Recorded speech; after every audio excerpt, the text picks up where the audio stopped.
অনেক লোক প্রশ্ন করে, ভগবানকে কি দেখেছেন? এই ভগবান নিয়ে অত মাতামাতি করেন আপনারা, যাকে দেখা যায় না বিশ্বাস করেন কি করে? আমরা ওই রকম নই, আমরা বাস্তববাদী, যা চোখে দেখি না বিশ্বাস করি না। এই কথাটাও ভুল। এই চোখের একটা লিমিটেশন আছে, এই চোখে এই কানের লিমিটেশনের বাইরে। যেরকম উদাহরণ দেওয়া যায়, অনেকে আমেরিকার নাম শুনেছেন, দেখেছেন কি? ছবিতে দেখেছেন, কিন্তু আমেরিকা আছে না নেই? আপনি বলবেন আমি আমেরিকা দেখিনি মানে আমেরিকা নেই, অস্ট্রেলিয়া নেই না। হ্যাঁ, সব চোখে দেখা যায় না তো, কিছুটা কানে শুনে বিশ্বাস করতে হয়।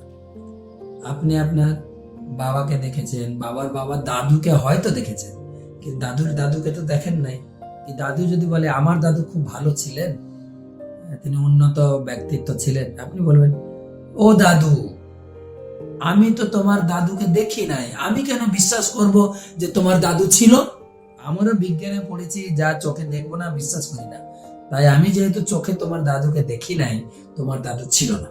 এখানে সেই কথা প্রতিপাদন করছে, ভগবান আছেন কি নেই শাস্ত্র পড়লে ধীরে ধীরে তার কাছে পরিষ্কার হয়ে যাবে।